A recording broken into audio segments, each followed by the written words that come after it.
Ads లేకుండా latest episode చూడండి.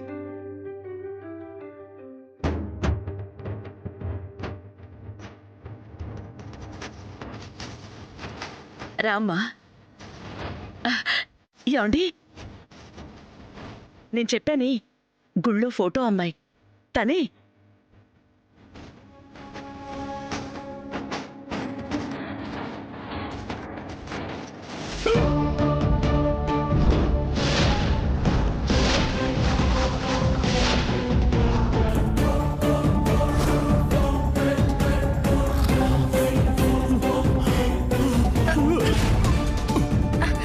తాగావా ఏంటి? కింద పడుతున్నావు? ఇది తాగి పడడం కాదే, షాక్ తో గిలగిల కొట్టుకోవడం. షాకా? ఎందుకు? మా అక్క సంకల్ప హోమం చేసింది. కార్తీక్ భార్యను చేయాలనుకుంటుంది ఆ అమ్మాయినేనే.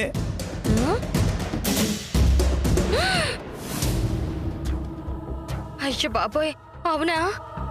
అడగగానే వాన, పిలవగానే దేవుడు వచ్చినట్టు అలా హోమం జరిపించగానే ఇలా ఈ పిల్ల ఇంట్లో అడుగు పెట్టింది ఏంటండి? అదే కదే, నాకు కళ్ళు తిరిగి బొమ్మ కనబడే షాకు. దేవుడు లేడేమో, అందుకే నాలాంటి దుర్మార్గులు ఈ లోకంలో బతుకుతున్నారు అనుకున్నాను. కానీ దేవుడు ఉన్నాడని ఈ దెబ్బతో అర్థమైంది. అయ్యో పదండి. మా ఆ క్రిమినల్ గ్యాంగ్ లీడర్ని అరెస్ట్ చేసి జైలుకి పంపించేంత వరకు రాధిక మన ఇంట్లో ఉండటమే సేఫ్ అని ఇక్కడికి తీసుకొచ్చాను. చాలా చాలా మంచి పని చేసావు నాన్న. ఇక నుంచి రాధిక బాధ్యత నాది. నువ్వేం టెన్షన్ పడుకు. థ్యాంక్స్ అత్తగారు.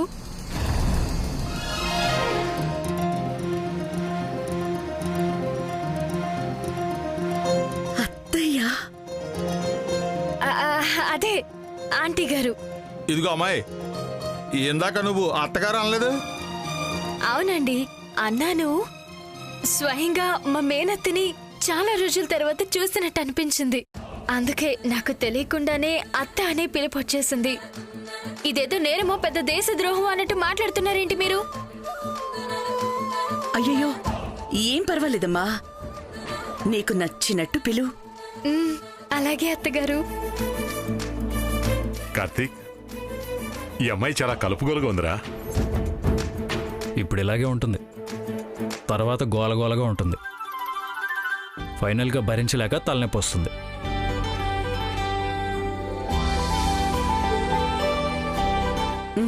రామ్మా రా.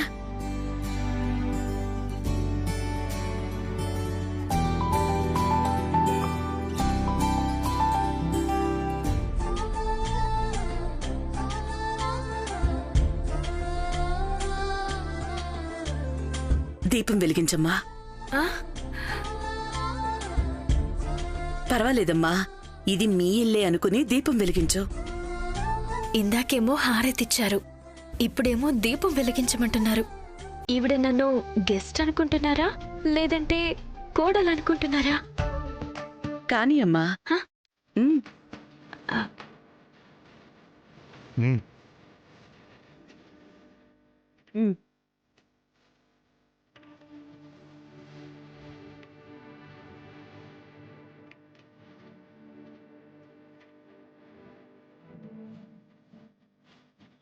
ఈ పిల్లని ఇమీడియట్గా తరిమేయాలి, లేదంటే దీపం పెట్టిన చేతులతోనే నా కొడుకుని ఇంటికి వారసుని కాకుండా చేసేస్తుంది.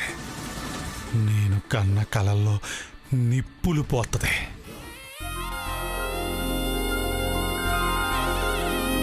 కొమ్మా, తనుండడానికి రూమ్ చూపించు. రాండమ్మ గారు చూపిస్తాను. రండి చూపిస్తాను. రండి రండి.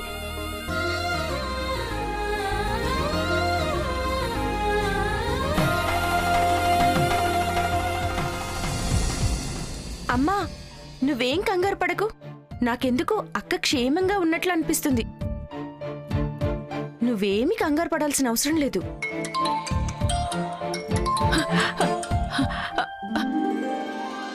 హలో పొన్ను. హలో అమ్ముకుటి గారు, ఏం చేస్తున్నారు? కుట్టి, నీకేం కాలేదుగా? నువ్వు క్షేమంగానే ఉన్నావుగా? ఇంత హ్యాపీగా మాట్లాడుతున్నానంటే క్షేమంగా ఉన్నాననే కదమ్మా. నువ్వు క్షేమంగా ఉన్నావా? అయితే చాలమ్మా. గురువారప్ప. అమ్మోయ్, నేను క్షేమంగానే కాదు, అత్తారింట్లో చాలా హాయిగా ఉన్నాను. అత్తారింట్లోనా? అంటే పోలీస్ స్టేషన్లోనా? అబ్బా కాదమ్మా, మా సార్వారు కాబోయే శ్రీవారి ఇంట్లో. అక్కడికి ఎందుకు వెళ్ళావే? అంటే తప్పించుకున్న దొంగల ముఠ నాయకుడి నుంచి నాకు ప్రాణహాని ఉందని, వాడు దొరికేంత వరకు నేను మన ఇంట్లో ఉండడం అంత సేఫ్ కాదని మా సార్వారు నన్ను ఇక్కడికి తీసుకొచ్చారనమాట. అయ్యి బాబోయ్, అవునా? ఎంత గురువారప్పరే! పరాయి అమ్మాయిగా ఉన్నప్పుడే ఇంత జాగ్రత్తగా చూసుకుంటున్నాడు అంటే ఇక పెళ్ళైతే కళ్ళల్లో పెట్టి చూసుకుంటాడేమో.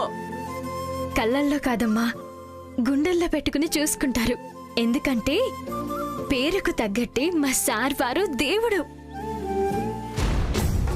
ఆ సరే, నువ్వు జాగ్రత్త, నేనుంటాను. ఓకే అమ్మా, నా గురించి మీరేం టెన్షన్ పడకుండా ప్రశాంతంగా ఉండండి. ఆ అలాగే అలాగే. ఏమైంది? ఫోన్ కట్ చేశాను. నేను అడుగుతుంది నువ్వు ఫోన్ కట్ చేయడం గురించి కాదు, చెల్లెలు ఎక్కడుంది, ఏం జరిగింది అని. టెన్షన్ పడాల్సిన అవసరం ఆవగించంత కూడా లేదురా. నువ్వు కూల్ డ్రింక్ తాగినంత కూల్గా ఉండు. అమ్మా, జోకులాపి అసలేం జరిగిందో చెప్పు. సరే, అయితే నీకొక చిన్న ఫ్లాష్ బ్యాక్ చెప్పాలి.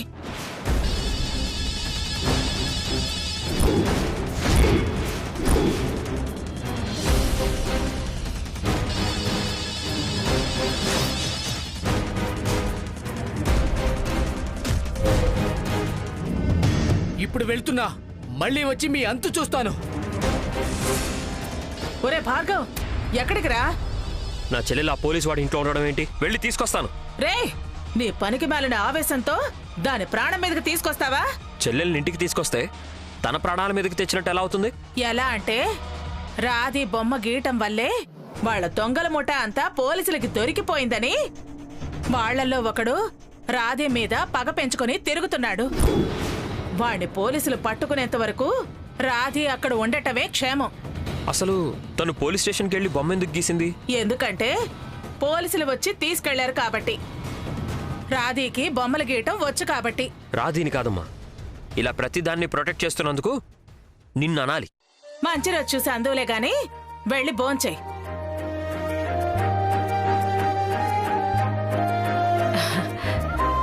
హే మురుగా, మా కొట్టి ఆ కృష్ణని రాధేకి నీవేరా ప్రాణం అన్నట్టుగా ప్రేమించేస్తోంది.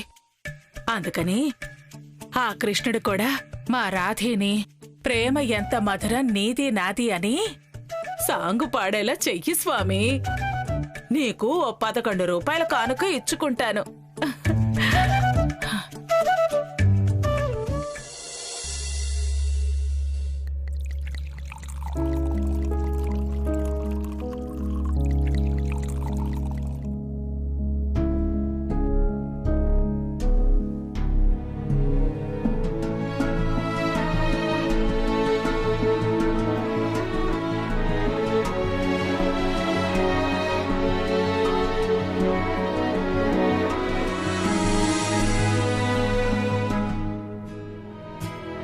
కొన్నిసార్లు రాధికను చూస్తుంటే నిన్ను చూస్తున్నట్టే అనిపిస్తుంది పల్లవి. కొన్ని విషయాల్లో తనలో నువ్వు కనిపిస్తావు, కొన్ని సందర్భాల్లో తనలో నువ్వు వినిపిస్తావు. నీలాగే రాధిక కూడా చాలా ధైర్యం ఉన్న అమ్మాయి. నీలాగే ఇతరులకు హెల్ప్ చేసే మంచి మనసు, గొప్ప క్వాలిటీస్ తనలో ఉన్నాయి. అలా హెల్ప్ చేసే క్రమంలోనే తన ప్రాణాలకి ప్రమాదం ఏర్పడినా భయపడలేదు. భయమా? అది మన బ్లడ్ లోనే కాదు, బాడీ లాంగ్వేజ్ లో కూడా లేదు కృష్ణ. పైగా ఆ రౌడీల ద్వారా నువ్వు నాకు ప్రాణహాని కలిగించినందుకు పిచ్చ హ్యాపీగా ఉంది తెలుసా? అయ్యా, అంటే అన్నానంటావు గాని ఎందుకు అని అంత అమాయకంగా అడుగుతావేంటి? అందువల్లే కదా సార్ వారు నన్ను ఇక్కడికి తీసుకొచ్చారు. రాధిక మా డిపార్ట్మెంట్కి హెల్ప్ చేసి రిస్క్లో పడింది.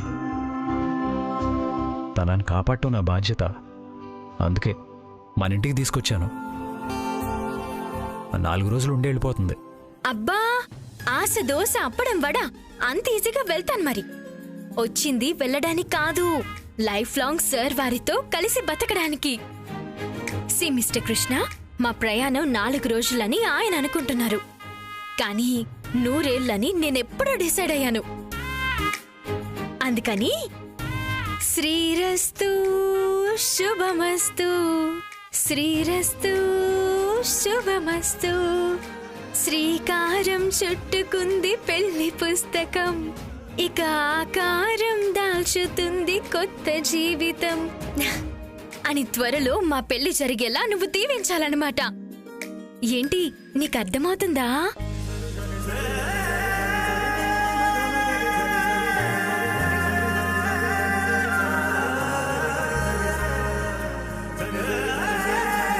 రాధిక మంచి అమ్మాయే, కానీ కాస్త తెంగరది. ఎదుటి వాళ్ళకి సాయం చేసే మంచి మనసున్న తనకి మంచి భర్త రావాలని, తను జీవితాంతం సంతోషంగా ఉండాలని కోరుకుందాం పల్లవి. నేనలా జీవితాంతం సంతోషంగా ఉండేది ఆ కార్తీక్ కృష్ణుడు నా జీవితంలో భర్తగా అడుగుపెట్టినప్పుడే స్వామి. కారణం లేకుండా ఏదీ జరగదని, ప్రతిదీ నీ లీలేలని అంటారు కదా. సార్ వారిని చూసినప్పుడల్లా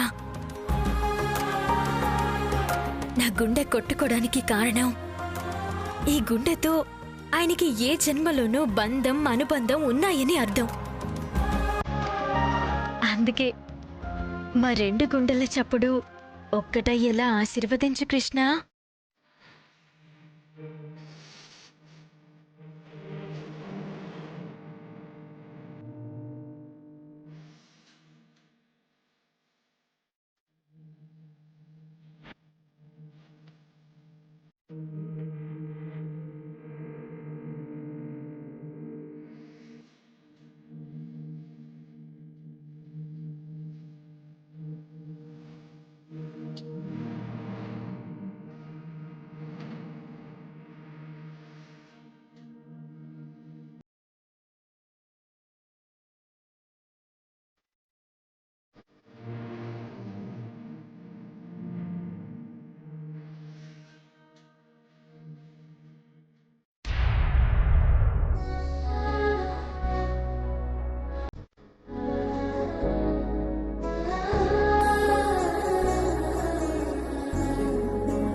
పల్లవి ఫోటో దగ్గర దీపం వెలిగించడానికి ప్రమిదలు నూనె ఇక్కడ పెట్టాను.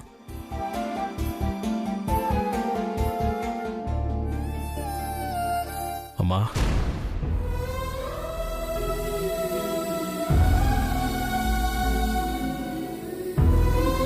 ఆ రోజు నువ్వు పల్లవి ఫోటోని నా రూమ్ నుంచి తీసేస్తే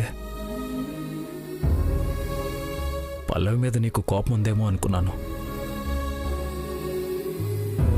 కానీ తన గురించి నువ్వు ఇంత శ్రద్ధ చూపిస్తున్నందుకు చాలా సంతోషంగా ఉందమ్మా.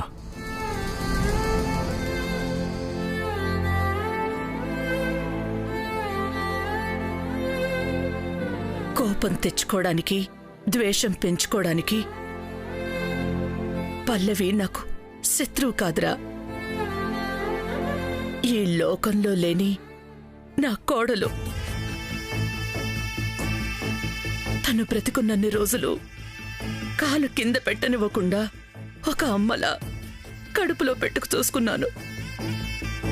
నాకున్నది పల్లవి మీద కోపం కాదురా,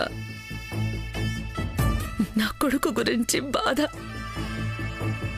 హాయిగా ఆనందంగా ఉండాల్సిన కొడుకుని ఇలా చూడలేక నేనెంత నరకం అనుభవిస్తున్నానో నాకు తెలుసురా.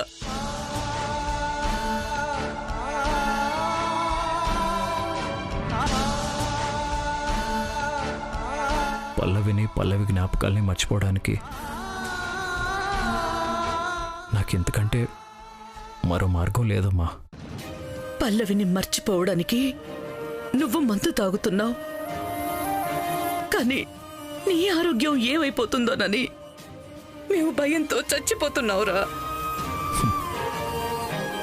నీకు ఈ బాధ భయం ఎక్కువ రోజులు ఉండవులేమ్మా. ఈ అలవాట్లు నన్ను తొందరగా పల్లవి దగ్గరికి తీసుకెళ్ళిపోతా.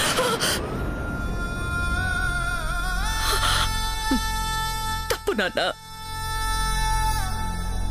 ఇంకెప్పుడు అలా మాట్లాడకు. నువ్వు ఆ మాట అంటుంటే నాకు ప్రాణం పోతుంది. భరించడానికి కష్టంగా ఉన్నా నేను మాట్లాడుతుంది నిజమమ్మా. నీకు నేను దూరం అయితే నువ్వు తట్టుకుని బతకాలమ్మా. అందుకే అలా మాట్లాడొద్దని చెప్తుంటే అర్థం కావట్లేదా నీకు? రే నాన్న, పోయిన వాళ్ళతో పాటు ప్రేమించిన వాళ్ళు కూడా పోవటమే పరిష్కారం కాదురా. అలా అనుకుంటే ఈ భూమి మీద మనుషులనే వాళ్లే ఉండర్రా.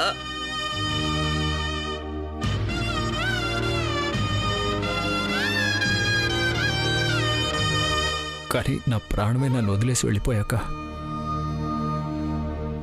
నేను బతకలేనమ్మా. దేవుడు అలా రాశాడు. జరిగిన దాంట్లో నీ తప్పే ఉంది. నువ్వెందుకు శిక్ష అనుభవించాలి చెప్పు?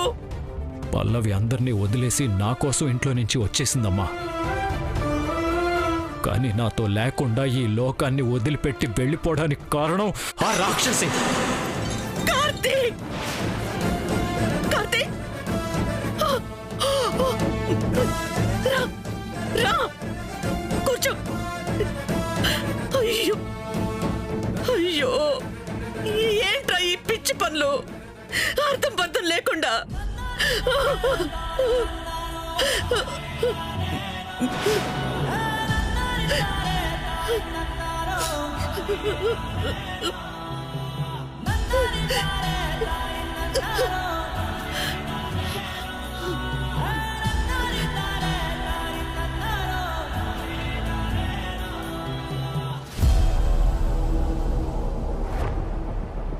వద్దమ్మా, వద్దు.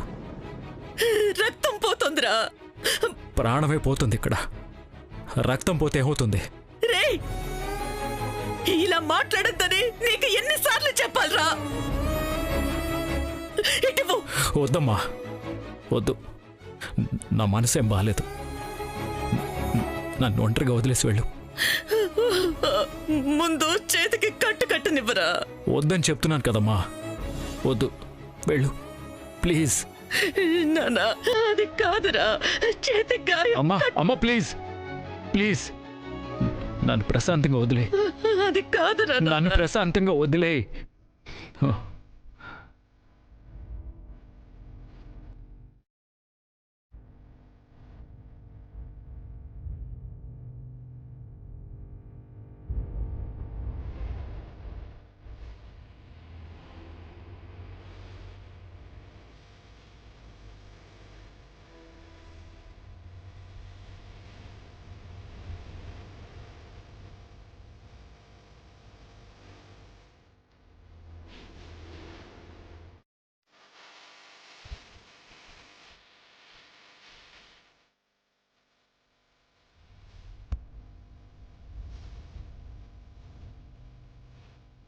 ఓకే కదా మిస్టర్ కృష్ణ?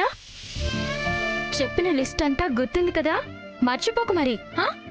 అయినా నువ్వు మర్చిపోవడానికి 1,00,000 చెప్పానా, 1,00,000 చెప్పానా?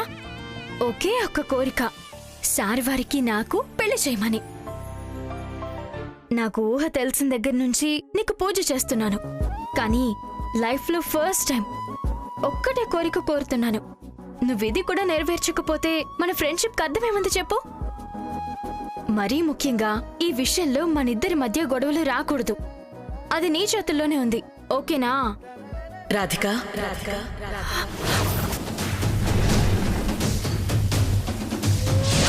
నా మాటలు వినేశారా?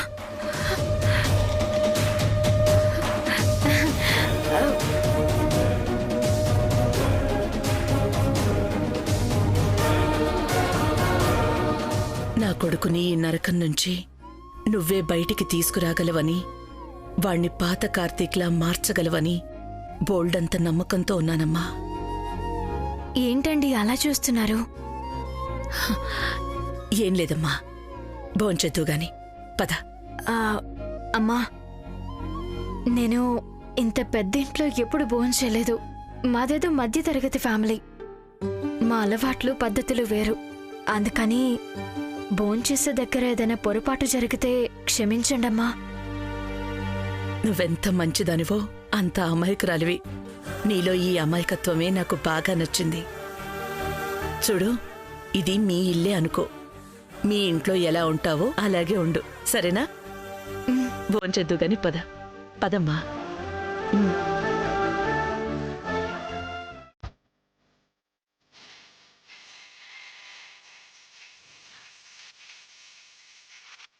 యారా, నిజంగానే చదువుతున్నావా లేకపోతే మొన్నలాగా పుస్తకంలో ఫోన్ ఇట్టి గేమ్స్ ఆడుతున్నావా? అది నాన్నారు, చదువు మధ్యలో బుక్ లాక్కోవడం సంస్కారం కాదు. ఇలా సంస్కారం అనే మొన్న కారం కంటే పెద్ద మంట పెట్టావురా. ఇదిగా